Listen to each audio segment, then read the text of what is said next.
Assalamualaikum warahmatullahi wabarakatuh. Alhamdulillah, alhamdulillahilladzi ja'ala siyaman lil muslimin. Wassalatu wassalamu ala sayyidina maulana Muhammadin wa ala alihi wa sahbihi ajma'in, amma ba'd. Jamaah salat isya serta tarawih musala Nurul Huda kepada Allah Subhanahu wa taala. Puji syukur kehadirat Allah kita sampaikan, mari kita lahirkan dengan bacaan hamdalah bersama-sama. Alhamdulillahirabbil alamin, atas segala limpahan nikmat serta rahmat yang diberikan oleh Allah, kita masih diberikan umur panjang saat ini. Semoga umur yang diberikan Allah ini menjadi umur yang untuk taat. Amin ya rabbal alamin. Salawatullah ma'asalam. Mari kita sanjungkan kepada junjungan kita Nabi Alam Nabi Agung Muhammad sallallahu alaihi wasallam di qaulina Allahumma shalli wa sallim wa barik alaihi. Salatullah salamullah ala Rasulillah. Salatullah salamullah ala yasin habibillah. Tawassalna bismillah wa bil hadi Rasulillah. Tawassalna bismillah wa bil hadi Rasulillah.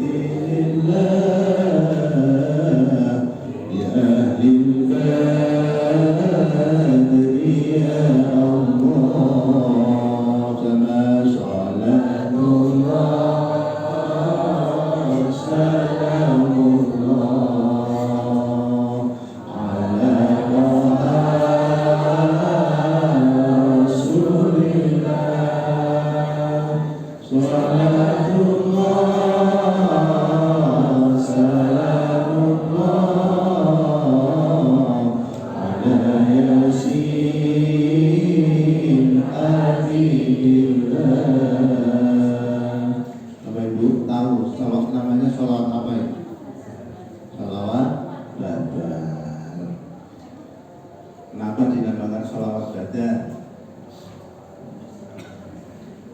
Karena waktu itu Rasulullah puasa-puasa malah ada wahyu yang turun disuruh perang. Ramadan disuruh perang loh. Kira-kira Bapak Ibu mau enggak? Mau nggak Ramadan siang-siang bolong terus disuruh perang? Kalau nggak hidup atau terluka mati. Tapi Rasulullah dan sahabatnya mau. Berapa tentaranya beliau? Jumlahnya 313.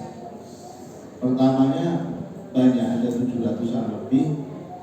Yang belot udah ada yang dari awal sudah enggak lah gitu. Ada yang udah jalan baru 1 kilo, enggak. Ada yang 3 kilo, enggak.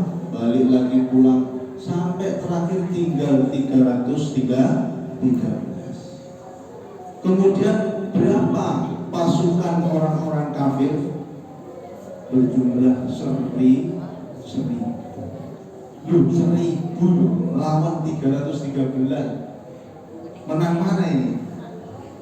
Secara rasio menang ya yang 1.000. Mana yang 1.000 itu nggak puasa, makan kenyang, minum kenyang, badan kenyang. begitu.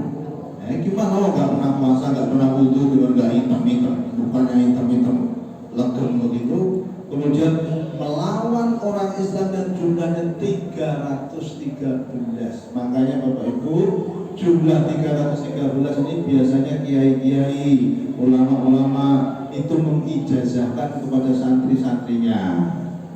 Termasuk saya pernah dijazah kiai saya. Kalau pengen sehat, badannya nggak ngengkrik-ngengkrikan,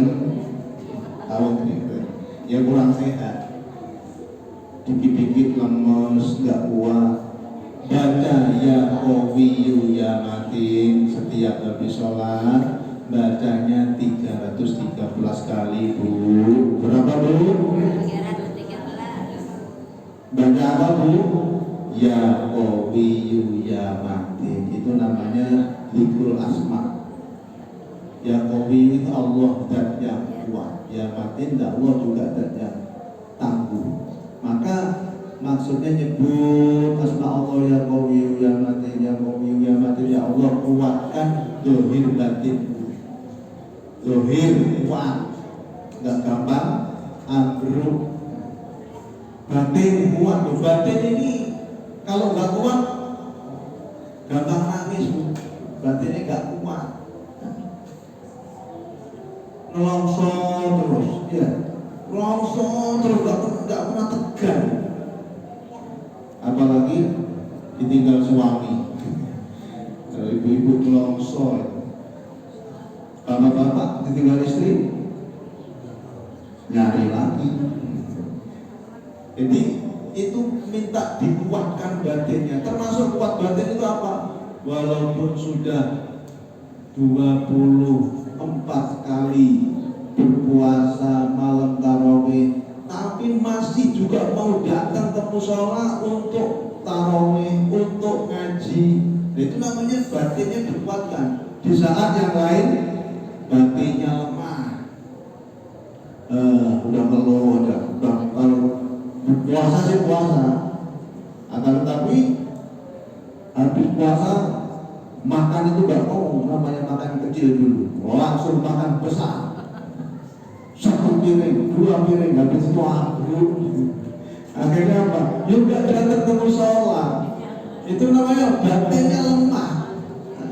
Maka minta agar Allah memberikan batin kita ini kuat, semangat untuk apa? Beribadah, semangat untuk mengisi yang namanya spiritualitas kita, semangat mendekatkan diri kepada Allah, kuat ngadepin apa saja kuat. Maka ada 3 hal Bapak Ibu yang insya Allah kalau manusia bisa menjalankan 3 hal itu, dia akan berbahagia di dunia maupun akhirat. Mau dikasih tahu? Mau saja apa mau banget? Apa mau-mauan? Ya. Pertama, mempunyai sikap yang namanya as-sofa. As-sofa itu artinya bersih, mempunyai pribadi yang bersih hatinya. Hati bersih, zahir bersih. Zahir bersih, sekarang kalau nyuci hati-hati, jangan sampai air mutanajis dipakai atau air mustakmal masih dipakai. Itu namanya kan, namanya tidak bisa bersuci. Bersih, nyuci yang benar, baik tempatnya, rumahnya, jangan asal ngepel aja. Ngepel itu loh Bapak Ibu, kalau nggak bisa najis malah diratain karena nggak bisa ngepel. Kalau ada najis dibuang dulu najisnya, kemudian diguyur air, itu namanya baru suci. Nah terus bisa untuk ngepel. Nah ini enggak, ada kotoran ayam malah diratain. Nah itu namanya nggak bisa ngepel itu. Nah, itu namanya zahirnya nanti tidak bersih. Begitu juga baju. Kalau baju, nyuci baju yang ada najisnya dipisah dengan yang nggak ada najisnya. Nah kalau jadi satu, najis semuanya. Mana mukena, sarung-sarung, di situ ada kotoran, misalkan kotoran orang atau bayi misalkan, atau kencing, jadikan satu, masalah. Tidak jadi bersih tapi jadi najis. Kemudian bersih hati. hilangkan sifat-sifat akhlak-akhlak madmumah yang jelek-jelek itu loh. Suudzon, takabur, riya, pamer, ujub, bangga diri dan lain sebagainya. Itu kan penyakit-penyakit hati itu berusaha dibersihkan dari dirinya. Nah, ini namanya as-sofa, bersih diri. Tentu yang namanya bersih itu ya nggak bisa langsung. Kemudian yang kedua adalah al-wafa. Al-wafa itu bahasa klasiknya nuhoni, bahasa kitab klasik kita dimaknai secara Jawa itu nuhoni. Apa nuhoni? Menyesuaikan diri antara yang diomong dengan yang diperbuat. Nah, ngomong dengan perbuatan harus disesuaikan. Nyuruh anaknya ngaji, dirinya ya ngaji. Nyuruh anaknya sholat, dirinya ya sholat. Nyuruh anaknya puasa, dirinya puasa. Nah, inilah termasuk yang menjadi rahasia kenapa Rasulullah berhasil berjuang. Itu. Satu waktu Rasulullah ini didatengin ibu-ibu membawa anak kecilnya nangis. Rasulullah, ini anak saya dari kemarin nangis.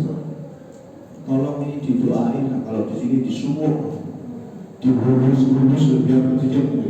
Nah, Rasulullah tahu kalau anak ini nangisnya itu gara-gara sakit giginya. Nah, kemudian ibu dan anak ini yang oleh Rasulullah gini, Bu, tolong ibu pulang dulu aja sekarang ya. Pokoknya pulang aja dulu. Bingung ini ibu ini, loh, saya ini kesini nyari obat anak saya biar sembuh biar nggak nangis, kok saya disuruh pulang. Habis nanti 2 atau 3 hari lagi ibu kesini. Ternyata benar. Anaknya orang tadi dan anaknya datang 3 hari kemudian betul anaknya juga masih nangis. Nah, disitulah Rasulullah akhirnya begini ya Bu, anak ibu ini sakit karena dia senang makan permen. Nah, kurma yang dilembutkan kemudian disimpan dikasih gula itu. Rasulullah itu senang makan, itu senang permen itu. Maka Rasulullah meninggalkan itu baru, nah besok jangan makan permen lagi. Artinya apa? Ketika beliau menyeru, beliau sudah meninggalkan. Nah, itu namanya berusaha menyesuaikan antara omongan dan perbuatan. Dalam bahasa Arabnya namanya al-wafa. Seseorang yang mampu untuk menyelaraskan apa yang dibicarakan dengan yang diperbuat, maka akan bahagia dirinya. Dan yang ketiga al-jafa. Apa itu al-jafa? Al-jafa itu adalah kondisi seseorang yang tidak mengharapkan pujian dan juga dia tidak ketika dipuji kesenangan, dipuji ya nggak senang, nggak kesenangan, kemudian dicela juga tidak mengkeret, dicela tidak mengkeret. Itulah istilahnya di jemur tidak kering, ya, kemudian dihukum itu di apa namanya? Direndam itu juga tidak basah. Itulah sikap atau kondisi seseorang ketika sudah ada orang memuji ya biasa saja, kemudian ada orang nyela ya tidak mengker biasa saja. Nah, inilah kondisi atau tanda seseorang ada keikhlasan dalam dirinya, nggak gampang dipuji ya kesenangan juga enggak, kemudian dicela juga tidak mengkeret atau tidak mundur, jalan terus. Nah, gitu. Maka seseorang ketika mampu mengkondisikan dirinya dalam keadaan satu berusaha bersih dirinya, apalagi di puasa, berusaha untuk bersih dirinya, nggak gampang suudzon pada orang lain, nggak gampang menunjukkan amaliyahnya terhadap orang lain. Jadi sekarang ini kan godaannya luar biasa. Dikit-dikit pasang status, lagi sedekah pasang status, lagi ngaji, maaf sedang ngaji, dari bawah Quran. Jadi gampang sekali memberikan informasi ke orang lain tentang amaliyahnya. Itu membahayakan.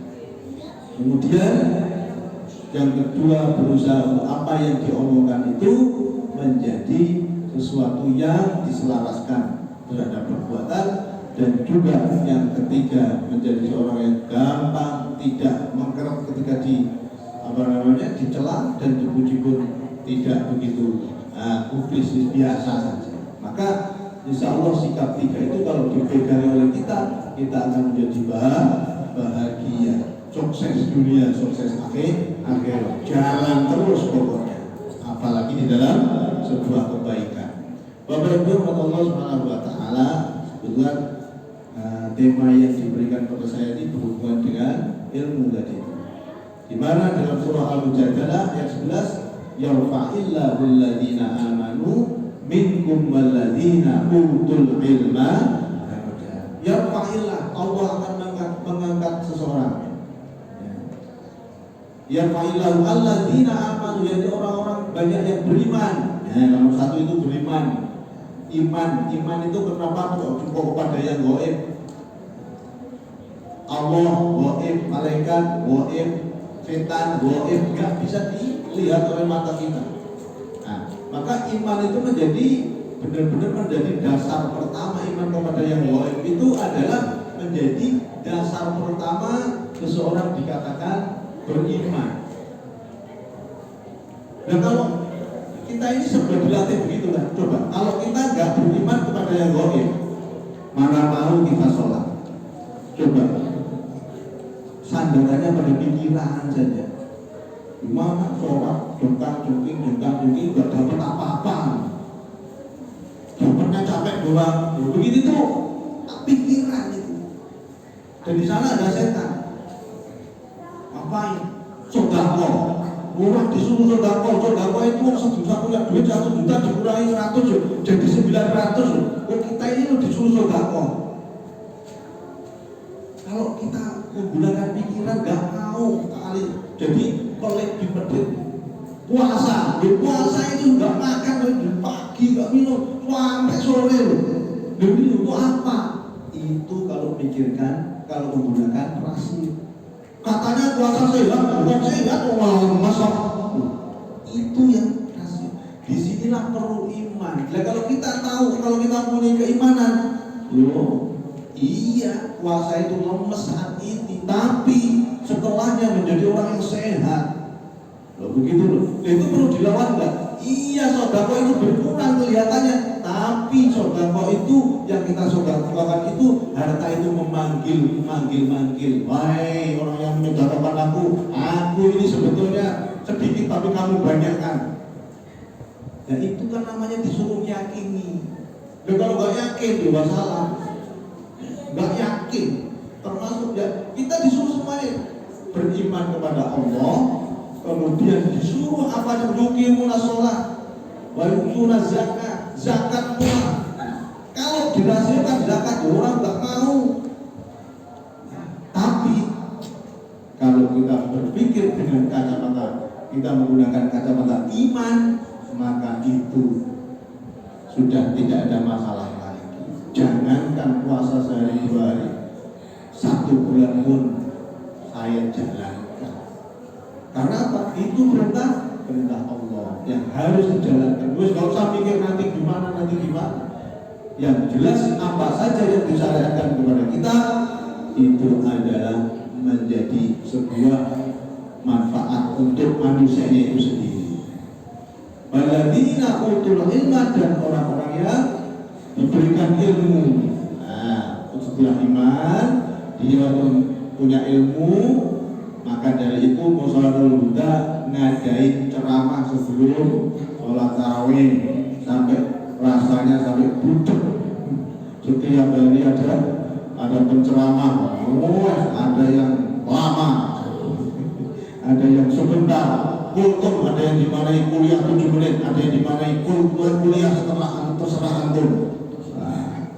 Jadi ini maksudnya apa? Untuk menambah bekal keilmuan, gitu. Biar kita ini tambah mengerti gimana. Lalu Quran 30 juz kayak gitu loh, yang lainnya dengan standar aja juara loh umat Islam ini. Umat Islam Indonesia itu sudah berapa ratus tahun di Indonesia ini, tapi kelemahan-kelemahan umat Islam masih banyak sekali loh. Kenapa? Karena kurang mempunyai kesemangatan dalam mencari ilmu, semangatnya nyari duit, bukan mencari ilmu. Nah disitulah akhirnya apa? Ada terjadi kesenjangan. ibadah saja urusan sholat masih belum bisa, urusan bersuci masih asal-asal, urusan berdagang yang penting duitnya banyak itu doang, nggak mikir zakatnya gimana, punya duit banyak ya paling dipetin alias serakah di cantik. Jadi masih boleh, karena apa? Karena kurang ilmu.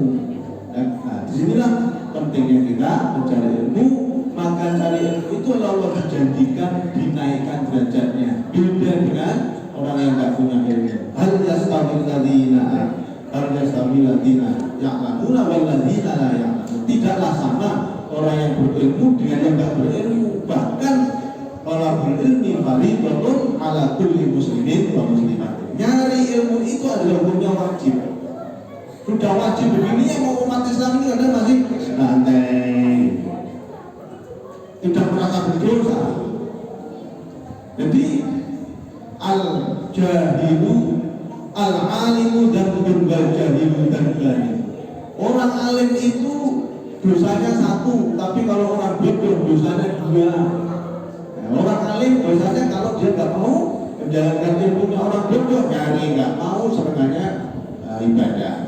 Nah, ini tentu apa saja tanpa diilmuni itu kata Rasulullah marjudatun la tuqbalu, ditolak oleh Allah dan tidak diterimanya ibadahnya. Di sini pentingnya kita harus semangat dalam mencari ilmu. Terus pokoknya selama masih hadir di kandung badan harus kita mencari ilmu, dan peranatan nyari ilmu itu termasuk ada 6, termasuk harus ada gurunya. Jangan berguru cuma di YouTube doang. Jangan, harus ada gurunya. Jangan cuma di televisi, itu hanya menambah itu saja. Nah, harus datang ke guru biar kita tahu gurunya itu nanti akan membawa kesan tersendiri ketika ada gurunya. Ketika enggak, ya lain lah.